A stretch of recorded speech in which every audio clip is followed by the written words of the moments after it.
como funciona o Cloud Code por baixo dos panos. É sobre isso esse vídeo, beleza? Na verdade, serão vários vídeos sobre essa ideia, sobre essa análise aqui, né? Então hoje eu vou pegar um caso de uso dentro do Cloud Code, que é quando ele precisa ler um arquivo, quando você bota lá no terminal que você quer que ele carregue um arquivo ou algo do gênero.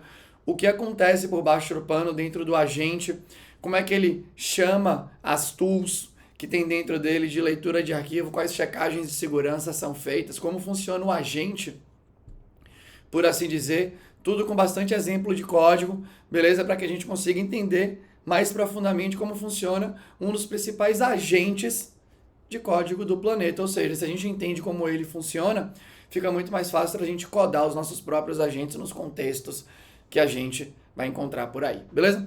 Antes de continuar, deixa eu só me apresentar. Meu nome é Alberto e junto com Daniel Romero e Rafael Ponte, nós mantemos o ecossistema Dev Mais Eficiente, que é composto pelos nossos treinamentos na jornada Dev Mais Eficiente, voltados para design, arquitetura de código, testes, refatoração e tudo mais, para você entregar software. E também pela nossa especialização em engenharia de IA, que quem puxa é Daniel Romero, beleza? Além disso, tem o nosso canal aqui no YouTube, que é de conteúdo gratuito. Você tem mais informações aqui na descrição. Indo então para o conteúdo do vídeo. Então, em primeiro lugar, deixa eu só dar aqui os créditos, né, para a pessoa que me inspirou a fazer esse vídeo aí, que é esse post aqui. Yes, Cloud Code can decompile itself, né? Here's the source code. O nome da pessoa aqui é Jay Huntley. Tudo mais, eu não conheço, não sei quem é, mas acho que é importante dar o crédito. Eu já queria fazer isso, eu já tinha um tempo atrás, tinha tentado, mas acho que eu não tinha sido, né, esperto o suficiente para ir fazendo os prompts ali no Cloud Code e tido a paciência necessária, porque o arquivo do Cloud Code, quando você instala, né, via o seu, enfim, né, o NPM ou qualquer coisa do gênero, ele vem minificado daquele jeito terrível. O código do Cloud Code em si, né, não é open source como o do Codex e outros. Então a ideia era tentar pegar aquele arquivo minificado, obfuscado, tudo mais, e tentar transformar em algo que pudesse ensinar alguma coisa para mim. E aí aqui nesse post dele, que eu vou deixar aqui no link, ele deu aqui, né, o passo a passo dele e tudo mais, e eu basicamente foi copiando e aí ajustando um detalhe ou outro para o meu contexto, mas fica aí o agradecimento, né? Talvez ele nunca veja pelo post, acho que foi muito legal e tudo mais. Dito isso, vamos aqui para o nosso cenário, né? Então aqui eu tenho meio que o Cloud Code decompilado. Aí, beleza? Então aqui dentro tem várias pastinhas com arquivos de código supostamente do Cloud Code. Lembrando, né, que aqui nesse trabalho que o LLM fez, que o Cloud Code fez em cima do próprio Cloud Code, aqui ele deve ter alucinado, né? Não sei se pouco, médio ou muito. Mas quando eu leio o código, a sequência do código, me parece fazer sentido. Mas tem que ficar com isso na cabeça. É exatamente assim como eu vou mostrar? Provavelmente não. Com certeza não. Dá pra falar. Beleza? Mas a ideia principal me parece fazer muito sentido. Por isso que eu resolvi trazer aqui. Então aqui eu tenho primeiro um arquivo que foi gerado aqui, né? O Cloud Code Architecture. E no Cloud Code Architecture aqui, ele já me separa aqui, né, alguns casos de uso. O fluxo que eu vou trabalhar aqui nesse vídeo é esse daqui, ó, de leitura de arquivo. Então ele dá aqui a sequência, né, que a pessoa, a usuária, vai pedir para ler um arquivo, vai entrar no loop principal do agente. Isso daqui, por sinal, né, é interessante já de lembrar que o que é esse agente que fica, que vai e que pode, e que no caso do Cloud Code é de fato ali, né, um agente com bastante autonomia, tudo mais, lembra, né? É um loop que fica chamando o LLM regularmente até que o LLM julgue que a tarefa foi concluída, beleza?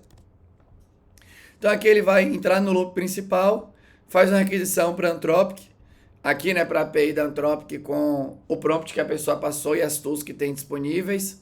Nesse caso aqui, né, de leitura de arquivo, ele vai retornar que é para usar uma tool. Então aqui, né, ele dá exemplo, use a tool de leitura e o arquivo que você precisa ler está aqui, né, src alpha, que é um exemplo, beleza? Ele vai executar a tool. Então, para executar a tool, primeiro ele valida o esquema, tem os parâmetros, né? Lembra, quando eu falo tool, encare tool como uma função. E porque é mesmo, uma função com seus parâmetros vai ter um retorno, beleza? Então, os parâmetros que são esperados por essa tool estão providos aqui, né? Pelo contexto, beleza, tá? Vai fazer aqui as checagens de segurança, então, resolver o caminho. Ele pode acessar esse caminho, não está em nenhum lugar protegido? E se você for olhar, né, eu vou fazer um teste com você, quando você tenta ler arquivos de lugares protegidos, ele pede sua autorização, de fato, para ler. Beleza?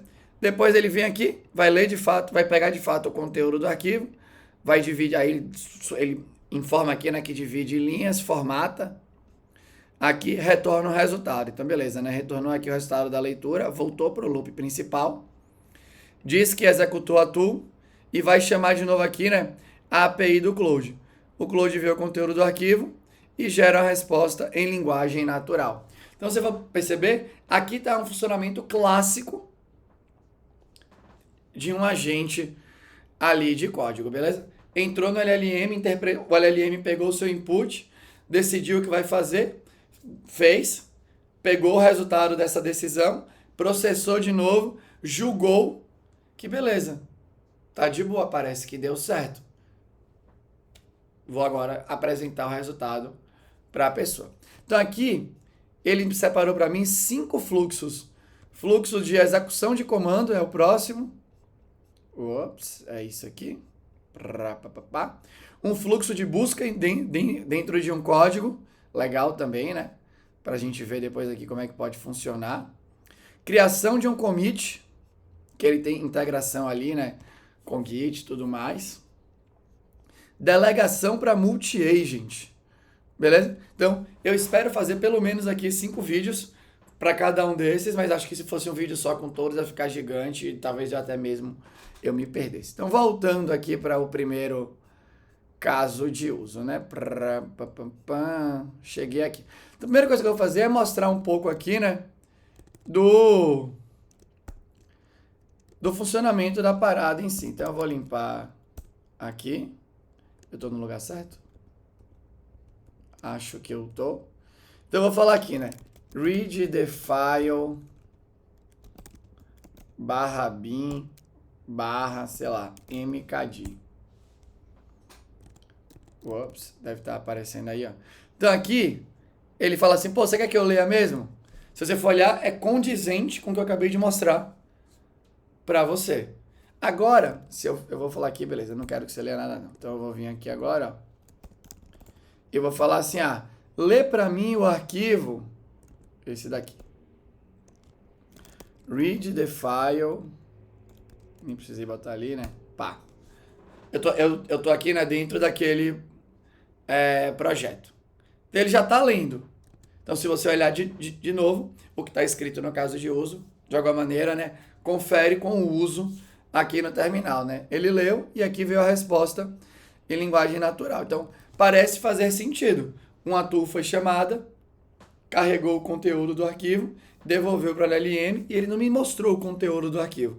Ele me mostrou uma saída ali, né? De uma maneira que fique mais interessante para que eu possa ler. Beleza? Voltando aqui, a partir desse primeiro caso de uso, eu pedi agora aqui, né, para o próprio Cloud Code me gerar um arquivo de detalhes desse caso de uso. Então aqui a ideia é que eu pudesse... A ideia aqui é que eu pudesse navegar um pouco pelos códigos que existem, ou pelos pseudocódigos, acho que é melhor deixar desse jeito, né, porque não necessariamente está refletindo a parada, para tentar entender como que a coisa funciona. E de novo, se você entender isso daqui, acabou. Você vai usar, sei lá, o LangChain, e aí você vai configurar suas tools e não sei o que, e você vai pedir para o LangChain executar ali a parada, né, com qualquer LLM plugado. É a mesma coisa. Você vai usar o Spring AI, e aí o Spring AI você pode ir lá, né, criar suas tools, que é uma classe com métodos que são anotados, que você descreve ali a tool e tudo mais, e ele vai decidir ali, né, como é que vai ser utilizado. É a mesma linha de raciocínio. Beleza? Então, e de novo, eu acho sempre muito legal ver o código-fonte de uma ferramenta como essa, mesmo que seja aqui, obviamente, pseudo, né, alguma distância da realidade e tal, porque isso daqui é a definição, para mim, de um agente super autônomo. Você pede para ele buscar dentro do seu repositório, me explica como é que funciona o caso de uso XPTO. ele vai iterar em cima daquilo que você pediu N vezes, até conseguir te dar uma execução, né? Quando você pede para ele gerar um plano de execução, ou algo do gênero, e depois ele vai executar aquele plano. Então, Cloud Code, Codex e outros, né, tem esse nível de autonomia que, em geral, você não encontra no mundo corporativo, né? No mundo corporativo, esses agentes têm usos muito mais restritos ali, né, dentro de um contexto específico, mais controlado. Então, pelo menos, de novo, né, a minha experiência, conversando bastante também com o Daniel, olhando e tudo mais. Mas, continuando aqui. Então, ele fala, ó, vai lá no arquivo no Cloud Code Architecture, para você ver que tem alguma coisa lá. Aí, beleza, então vamos aqui ver, ó, e tem mesmo. Se a gente vier aqui, ó, ele tem um pseudocódigo que mostra aqui, ó, o suposto loop principal. Então, se você olhar aqui, parece um código, de novo, pode ter algum tipo de otimização do tipo, pô, um while true vai ficar, né, consumindo bastante do processador. Eu nem, pra ser bem sincero, quando eu abri o Cloud Code, eu nunca nem abri, né, pra ver se quando eu rodo, como é que vai o consumo ali do processador. Talvez tenha um jeito mais esperto que ele faça isso daqui, talvez tenha, mas eu não parei pra olhar. Mas, de novo, existe algum mecanismo para ele ficar, para ele iterar até chegar na decisão, né? Então, pensar no while é algo que é ok. Então, ele vem aqui e vai pegar, né? De novo, precisa do código. Ele não fica pegando o input do usuário o tempo inteiro. Então, pode ser um while dentro de outro while e tal. Mas, enfim. Pegou o input da pessoa, colocou no histórico. Lembrando, né, que isso daqui é bem importante da gente ver, lembrar sempre que, por default, os LLMs, né, as APIs que a gente consome, que expõem LLMs para a gente utilizar, são todos totalmente ali stateless, né? Então, o processamento é feito em função do que você manda, que é chamado de contexto. Então, você coloca um monte de coisa e manda para lá, e o track é processado e volta, e você pega essa resposta, e você pode tratar ela e adicionar nesse histórico, e depois, quando for iterar, você vai mandar de novo ali. Aí, eventualmente, você pode sumarizar o contexto para você diminuir, né? Obviamente, o tráfego dos tokens aí, se você quiser e tal. Você pode querer deixar suas partes mais importantes e tem N otimizações podem ser feitas. Mas o beabá é esse. Você vai mandando contexto, ele vai te retornando e você vai incorporando a coisa e você vai rodando. Aí ele manda aqui para a API do Cloud, daqui a pouco a gente dá uma olhada nisso. A API retorna e aqui ele faz essa verificação, né? Pô, me retornou já o texto? Vou mostrar para a pessoa que está utilizando.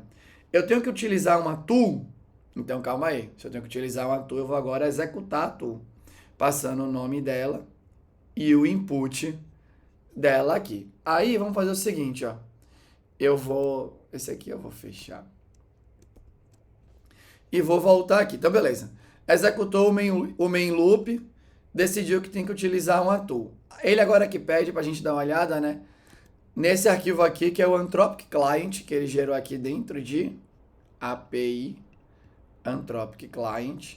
E no Anthropic Client aqui, ó, tem o fluxo aqui. Só pegando aqui, ó. Aqui, né?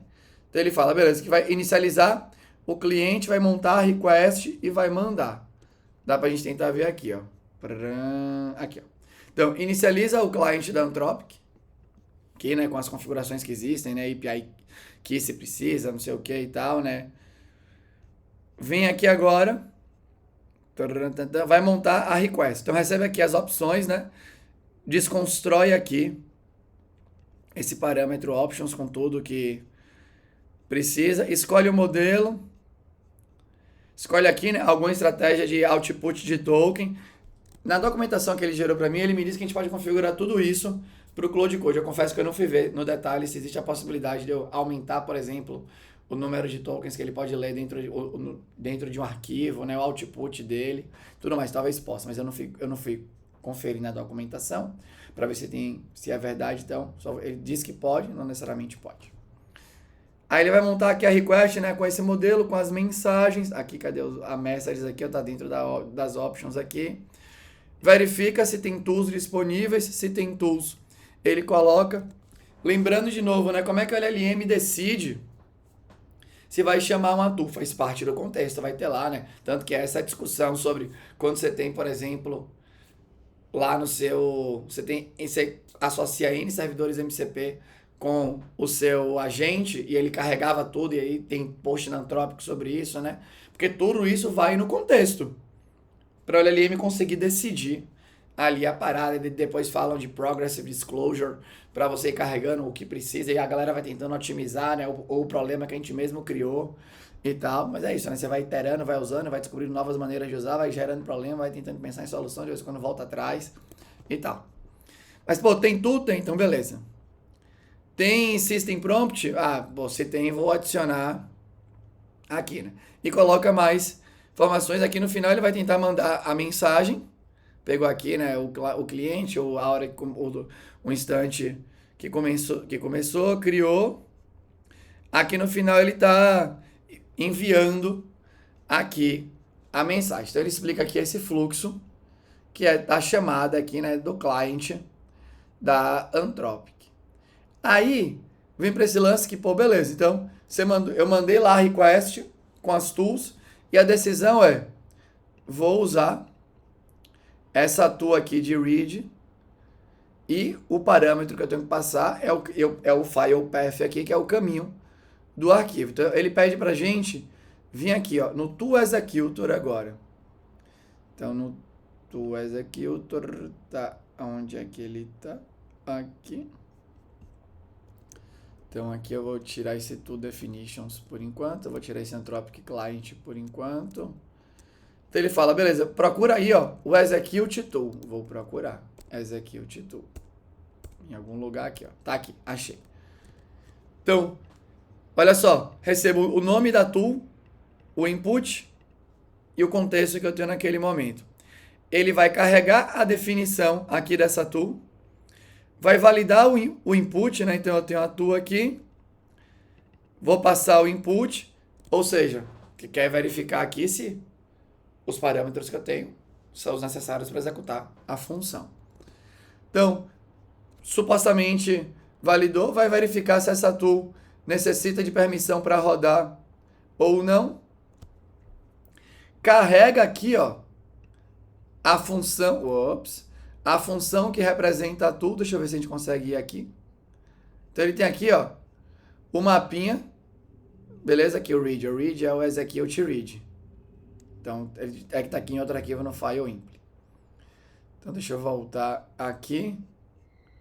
Então, ele carrega a tool, né? Aqui, percebe que é o código generalizado, né? Porque as tools podem ter, né? Precisam de inputs diferentes e tal. Então, o input é um objeto literal ali, né? No caso aqui do JavaScript é um objeto literal. Aí cada tool vai saber interpretar, né, as propriedades do objeto, do parâmetro que ela recebe ali. Então, tem uma implementação. Pô, se não tem implementação para essa tool, quer dizer que deu ruim. Ele vai aqui, né, fazer a execução. Tem timeout, não tem timeout para essa tool, executa a tool livremente aqui. Pô, tem timeout, então executa com timeout. Ele vai calcular aqui a duração, essa parte aqui tá lá, né, que ele atualiza as métricas de uso, né, então bota aqui o tempo de duração, incrementa que utilizou e retornou aqui, ó. Deu certo, o resultado, a duração, a tool que foi utilizada e o metadado aqui, né, que foi executado. Então, isso, percebe? Tá usando o Spring AI e você configurou tools, é mais ou menos isso que tá ali acontecendo, né? Fez a chamada. O Spring AI, por exemplo, ele tem esses dois modos. Você pode utilizar o function calling, que é nativo do provedor que você está utilizando. Você vai utilizar, por exemplo, a OpenAI. A OpenAI tem function calling nativa. Mas imagina que você escolhe utilizar, né, um outro modelo que não tem function calling nativa.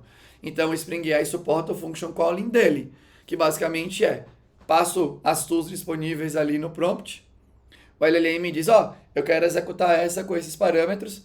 Ele dinamicamente vai instanciar, né, vai te pegar do contexto o objeto que tem aquele método com aqueles parâmetros, vai chamar, vai pegar o retorno e vai devolver para o LLM para ele continuar processando e tudo mais. Inclusive lá, acho que nos outros também você consegue falar assim, e eu quero que se execute essa tool o resultado seja definitivo. Você não precisa continuar iterando. Então, tá tudo ali dentro, né, nesse main loop, desse tipo de decisão que vai acontecer. Mas ele veio aqui, ó, executou a tool, retornou. Vou fechar esse daqui e vou voltar para cá, né? Então ele fala aqui, né, que tem esse registro das tools e tudo mais. Fala aqui da validação do esquema. A gente pode ver aqui, ó, se a gente quiser aqui, ó, no Tool Definitions. Tool Definitions. Aqui a gente pode abrir. E ele fala ali, né, que tem o Validate to Input. Então, Validate to Input, ele pega a Tool Definition. Aqui, ó, Get Tool Definition. Se não tem tool, ele vai dar, ele fala que ele vai dar um erro aqui. Ele verifica essa tool aqui, né, tem que pegar aqui o esquema. Esse esquema é obrigatório, então ele vai pegar as propriedades aqui do esquema e vai verificar se caso não exista alguma propriedade do esquema dentro do input, que é um objeto literal, ele vai falar, poxa, deu ruim aqui, né? Então percebe que tudo é dinâmico aqui, né? Porque novas tools podem ser adicionadas e tudo mais em update do Cloud Code, e ele não vai ficar mexendo. Aqui é um código, né, cujo design precisa suportar essa generalização, né, e tomar esse cuidado, porque é tudo super dinâmico aqui. Se a gente clicar aqui no Tool Definition, ele vai catar aqui, ó, tem esse All Tools, e de novo tem aqui as definições, tem a Read Tool, e a Read Tool tá aqui dizendo, ó, percebe que isso daqui, ó, de novo, é exatamente isso que você faz quando você está codando ali, né, com essas bibliotecas, frameworks, você vai configurar a sua tool, você dá um nome para ela, você dá uma descrição, que tem que ser uma descrição interessante ali, né, para que o LLM consiga decifrar o que ele precisa fazer e tudo mais. Inclusive, uma vez, o início da parceria do Dev Mais Eficiente com o Daniel foi quando eu fui pedir consultoria para Daniel, para um projeto que eu fiz que era baseado em LLM com interface via WhatsApp ali, né, de lançamento de despesas e tudo mais. E eu queria pegar dicas com ele de como é que eu colocava, por exemplo, descrições mais interessantes nas tools que eu estava criando. E uma coisa que ele falou, né, depois que ele fala, eu me senti até meio estúpido, né? Que ele falou assim, pô, uma coisa que é difícil, quando você coloca a descrição em português, tem muita palavra em português que a mesma palavra significa duas coisas ali diferentes, né? E é verdade, né? Sei lá, manga pode ser a fruta, manga pode ser a manga da camisa e tudo mais. Essa foi a palavra que me veio na cabeça, mas tem outras.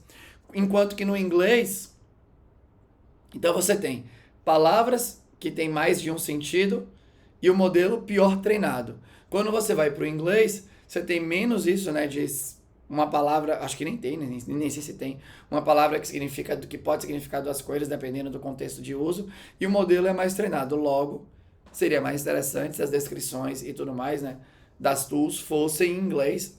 Aí eu não sei até quando isso vai ser interessante e tal, e eu não cheguei a testar no detalhe. Mas, de novo, você tem que sacar, a descrição é algo importante. Então aqui, ó, read files from this file system with optional line range. Justamente para quando a pessoa escrever, ela entender que tem que ler um arquivo, aumentar a chance dessa tool ser selecionada. E lembrando sempre, aumentar a chance da tool ser selecionada, não existe garantia.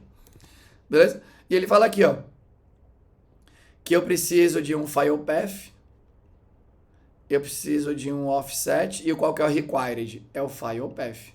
Então você vê que é... Ops. Qual que é o nome aqui da função aqui que a gente tem que olhar? Validate to input. Então ele vem aqui, ó, tá verificando. Pô, é required.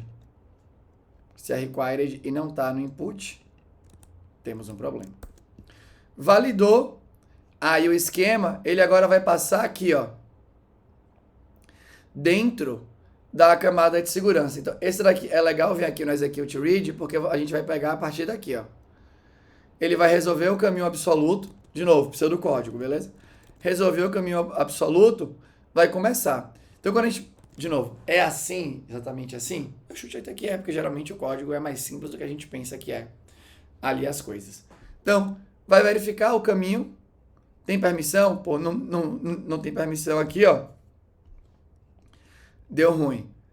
Vai tentar, vai verificar se existe, pô, não existe, deu ruim. Aqui também. E de novo, né? Quando fala deu ruim, devolve para o LLM e o LLM decide o que fazer. Então, se eu vier aqui e falar assim, read the file pera.js. Ele aqui, ó, error reading file. Aqui ele até tem um file not found, né? Não sei se para dizer que só para já mostrar uma coisa diferente.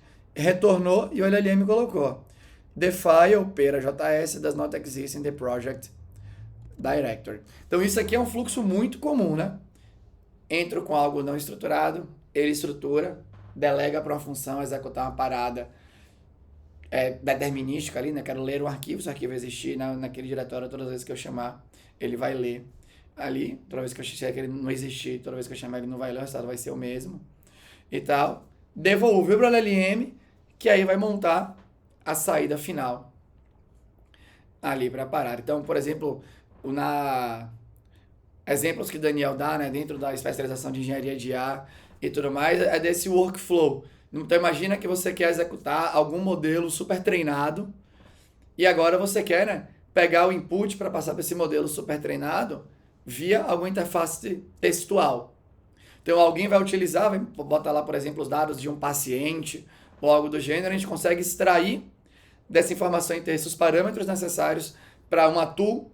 Essa tool vai chamar o modelo super treinado, passando ali os parâmetros necessários para fazer, né, as predições que quer fazer sobre aquela pessoa paciente. A tool vai retornar, e isso vai voltar para o LLM, e o LLM vai mostrar uma resposta de um jeito interessante para quem está utilizando. Beleza? Então, voltando aqui para o código. Então, aqui, ó, fez a checagem de segurança, leu aqui o que tinha que ler, splitou, devolveu aqui a parada. Só que aqui ele fala que tem mais checagens de segurança. Vamos dar só uma olhada aqui, ó, nesse protected path. Vamos tirar esse file impl aqui, vamos tirar esse daqui. Então ele fala aqui, ó, que tem o check path permission, não tá aqui. Calma lá. Esse não tá aqui. Is protected path, esse tá aqui. Então ele verifica aqui, ó. Deixa eu verificar se o caminho que foi pedido aqui e daí a operação se pode ou não pode. Tá aqui, ele fala aqui, tá aqui escrito, né? Check System Protected Paths. Então verifica aqui, né? Umas regras dentro do System Protected. Aqui é uma constante com um monte de coisa aqui escrito. Então deixa eu só voltar aqui para pegar. Vai verificar se começa aqui, ó, se o caminho começa, se tá allowed, se não tá allowed, fala aqui, né, retorna aqui que não pode, senão ele continua aqui para verificar se é agora um user protected paths, sensitive file patterns, até retornar aqui a última parte. E ele também pede para olhar aqui, né, nesse trust modes. Vamos só olhar aqui nesse trust modes. Deve ter um get trust mode, é isso? Então, tem um trustmode.mode aqui, que deve ser quando você pede, eu autorizo que ele lê os arquivos de um lugar, eu não autorizo que ele lê os arquivos de outro, e por aí vai. Beleza? Então, veio aqui, passou pelas checagens, né, de segurança, ele explica aqui um pouco, e aí ele leu o conteúdo, eu já mostrei aqui o código de leitura do conteúdo, volta para o loop principal. Então, essa é uma parte interessante, que é aqui, né? Ele voltou para o loop principal. Esquece que ele não vai ficar pegando o input do usuário e tal, né? Deu push no resultado. Então, imagina aqui, executou a tool. Deu push aqui, né? Dizendo que... Deu push botando a role assistant aqui, no sentido que foi o assistente, né? A gente que executou. Deu push aqui botando a role, no caso do user, informando que é o resultado da tool, o ID aqui, o resultado em si. Vai adicionar isso no array de mensagens que vai ser enviado para o LLM de novo, né? Para ele poder processar a parada. Vai entrar no loop de novo e aí provavelmente a resposta vai ser em texto. Aí ele vai mostrar ali no final.